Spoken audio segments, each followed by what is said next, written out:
What's up, guys? Today I got something hot off the press. Remington CP in 6.5 Creedmoor. Why in the world would you get a 6.5 Creedmoor with a 12.5-inch barrel? Well, short, light, compact, and definitely a good hunting rifle. That's why I bought it anyways, and I just brought it out today. We're gonna do a little bit of shooting, mess with it, test it, and see if it's worth the purchase. This gun is absolutely gorgeous.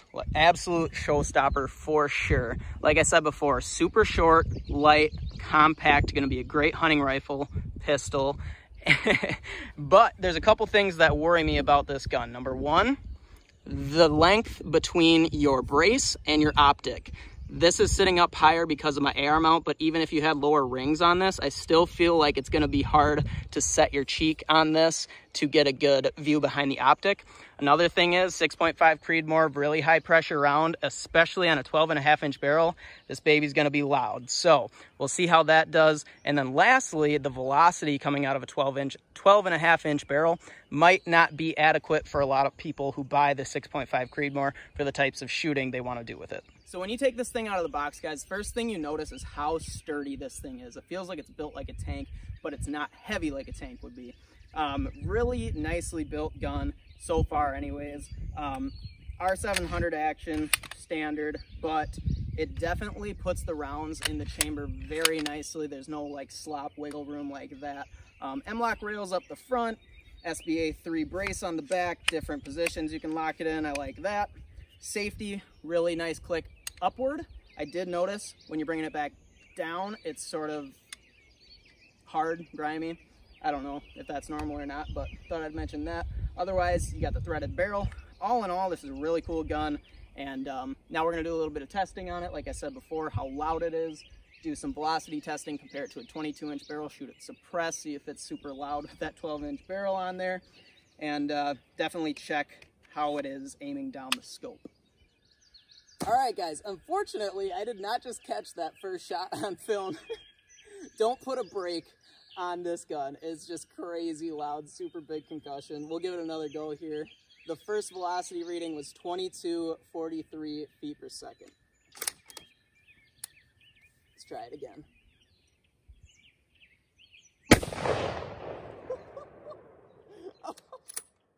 2237. Oh no, that is ridiculous. Holy smokes.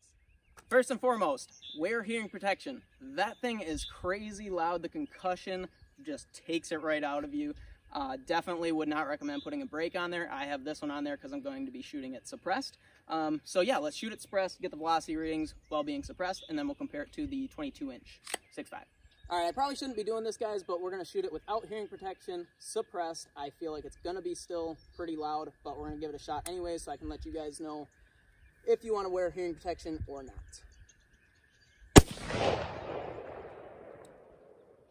2207 on that one. My ears are definitely irritated, but just a little bit. I had a little bit of ringing. I wouldn't recommend shooting more than once on this. It'd be great for like a hunting scenario, one shot, nothing too crazy. But I would definitely, if you're shooting, 10 or so rounds or any more than one round, definitely put some hearing protection in. 2249. All right, guys, so again, Remington's claim is 2,400 feet per second out of their 12.5-inch barrel. Today I'm getting 2250 roughly. That being said, we could have different conditions, could be using different ammo. Ammo can make all the difference in the world. Maybe they were using a 120 grain bullet and they were just flying out of there. This is 140 grain going 2,690 feet per second. I'm assuming out of a 24-inch barrel. But today with my ammunition, my conditions, I'm getting 2250 out of the 12.5-inch barrel. All right, guys, now we're gonna try a 22-inch barrel, compare the velocities. This is unsuppressed, so we'll have to compare with the first round of velocities we shot on the Remington CP. All right, let's see what we get. Oh yeah, it's 2,641 feet per second on that. That's interesting because that's very close, within 50 feet per second of the manufacturer's listed velocity. So I don't know, I'm gonna have to look into what Remington used as a test ammo on their CP. All right, guys, back to the whole cheek weld scenario. It is definitely weird looking through this. I'll try and explain to you what I'm talking about, and I'll sort of come up take the bipod off. It's different shooting with the bipod on. When you get behind the gun with the scope being up so high, your cheek immediately wants to come down here like you would with a rifle, but being this pistol brace doesn't have a cheek riser, you almost need to, instead of getting a cheek weld, you got to get a chin weld. So definitely different in that aspect compared to a rifle. It will take some getting used to. But when you hit that, when you hit the steel, you can tell that it has a lot of energy behind it still, even that it's going 2250 feet per second. It rings that steel really hard, a lot harder than, per se, a 223. So it's definitely still, in my opinion, a good hunting platform. As far as long range though, 2250, that's not a lot of velocity versus that 22-inch barrel. So let's try this again. We'll shoot down at 200 yards, and I'm going to use the bipod this time and try and explain how this feels behind the bipod. So I'm not sure why, but when you can get a better grip on the gun and you're not freehanding it, it seems like you can get through the scope a lot easier. Yeah, still down at 200 yards, it smacks that target really hard. So if you're hunting between 100, 200 yards, I really do think this is going to be a good hunting platform, for me at least. I don't like that.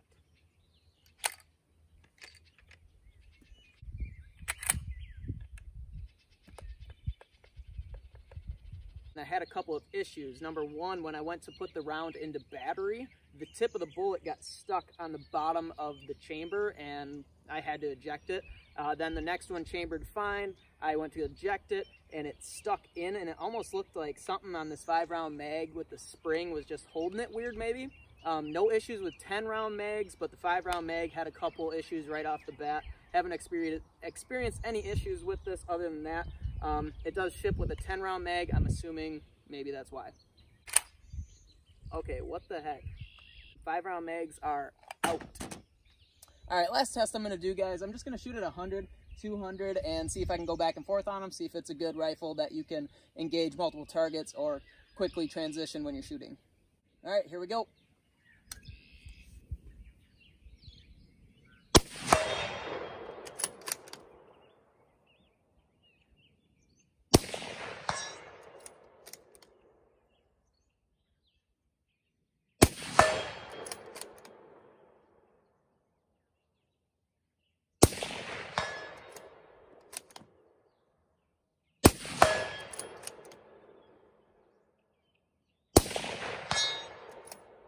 Say it works pretty well.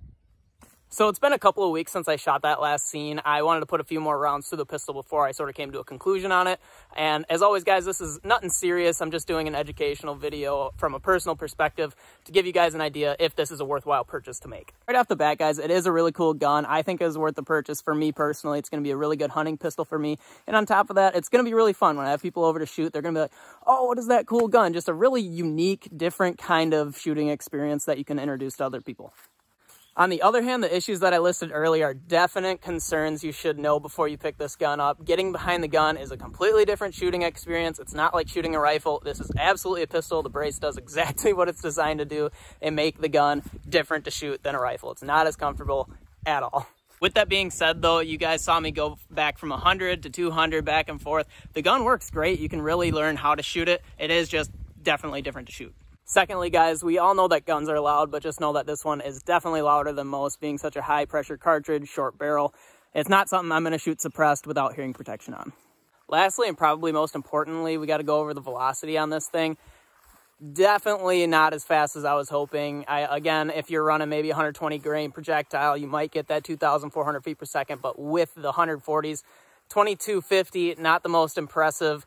It is what it is with a 12.5-inch barrel, but just know getting into this, you could get a 300 blackout going the same speed with a 110 grain bullet. So with all that taken into consideration, guys, would I buy this pistol again? Would I recommend it to you? Totally up to you. For me, like I said before, it's gonna be great for hunting. I can get in and out of my stand, not knock into my walls and stuff like that. I can go through the woods, not hit a bunch of trees and twigs, all that kinds of stuff. But if you're a long range shooter, probably not the best platform for you. anyways, guys, that's really all I got on the Remington CP and 6.5 Creedmoor. Definitely a cool gun, to say the least. Got a few little kinks in the road too, but overall cool gun. Anyways, guys, if you enjoyed this video, feel free to subscribe. Leave any questions about this super unique gun in the comments below. And other than that, guys, get out, enjoy this nature, and I'll see you on the next video.